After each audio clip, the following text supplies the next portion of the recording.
안녕하세요. 최근에 폴챔 탑승, 재무개선, 메디포럼 제약 최대 주주 등 굉장히 많은 일들이 일어나고 있습니다. 그리고 이제 에스모가 기다리고 있는데요. 이번 영상에서는 회사 공지사항과 에스모 당시 참가했던 기업들의 주가가 어떻게 되었는지에 대해서 알아보도록 하겠습니다. 먼저 회사 공지사항입니다. 저는 방구석 유튜버지만 좀 더 많은 분들이 알 수 있게 알려드리는 것이 제 역할이고 응원합니다. 그래서 9월 14일 오늘자에 광고가 나왔는데요. 그리고서 회사 공지사항도 나왔습니다. 그 내용은 불법 공매도 척결을 위한 광고였습니다. 그래서 며칠 전에 셀트리온도 불법 공매도 현상금 3억 원을 거른 적이 있었죠. 그와 비슷한 광고를 서울경제의 HLB도 게재를 하게 된 겁니다.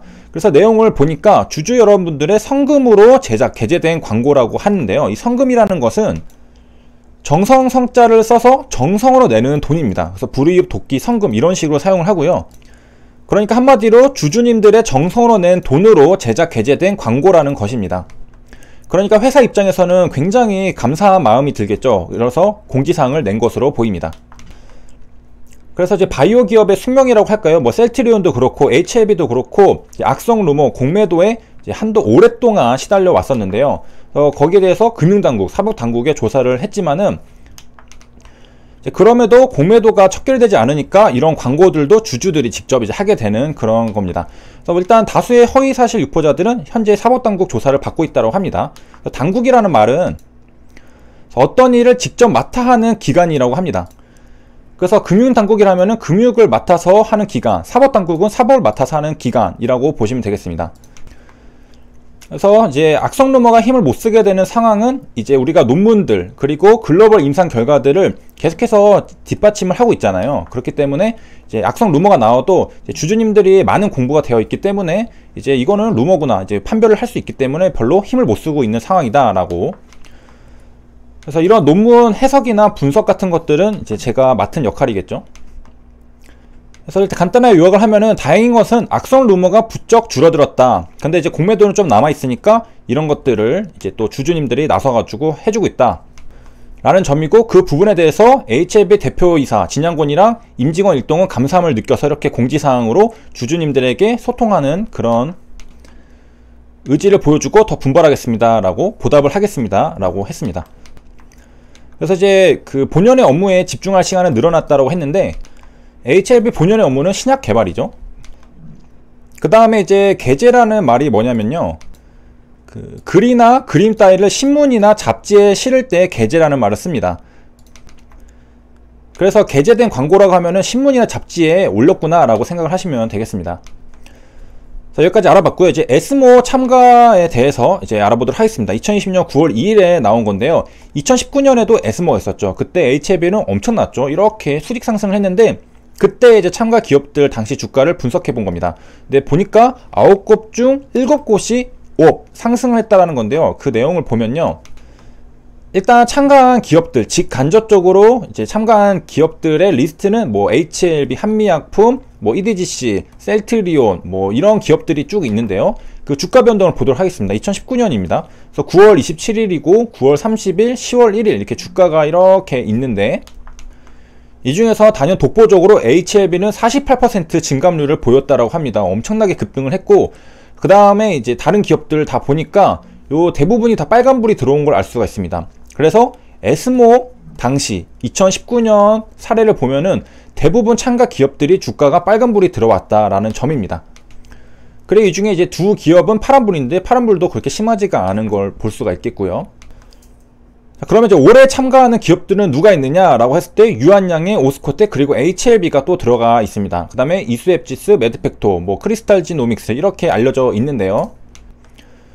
그러니까 이제 또 기대를 해볼 수 있는 그런 여지가 있겠습니다. 그 다음에 HLB는 2019년에도 이어서 2020년 올해도 리버세라는 연구 결과들이 발표가 되는데요. 최신 임상 연구로 갑상선, 그다음 폐 이쪽이랑 그 다음에 이제 나머지 병용은 뭐 간, 위 이런 것들에 대해서 하고요. 이 부분에 대해서 조금 보도록 하겠습니다. 그래서 폐라는 거는 여기 기관이 있죠. 이 기관, 그 다음에 기관지를 거쳐서 폐포를 가는데 요 폐포에서 이산화탄소랑 산소를 교환하게 됩니다. 이게 폐고요. 다른 기관과 다르게 폐는 한번 망가지면 회복이 불가능합니다. 그래가지고 망가질 정도로 폐포가 터졌다면 이미 재생이 못하는 상태라고 합니다. 그래서 굉장히 무섭죠. 그래서 페포는 이제 허파과리라고도 하고요. 이제 같은 거라고 보시면 됩니다.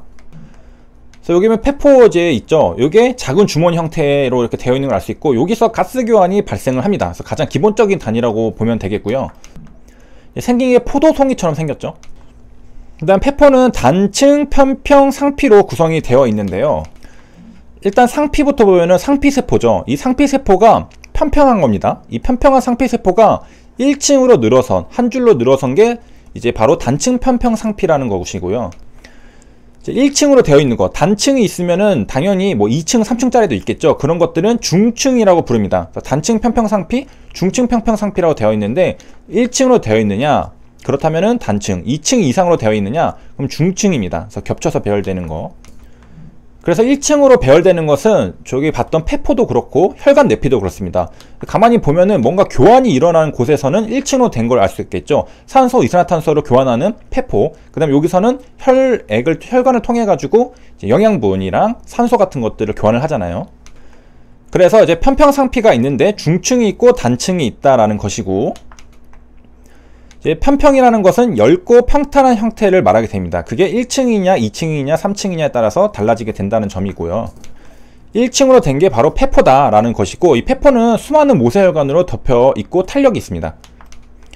그리고 얇은 한 층의 막으로 되어 있다는 것은 앞선 내용을 보면은 알 수가 있겠고, 그래서 우리가 이제 숨을 쉬면 이쪽에서 인두, 후두, 기관, 기관지, 폐 이렇게 들어가게 됩니다.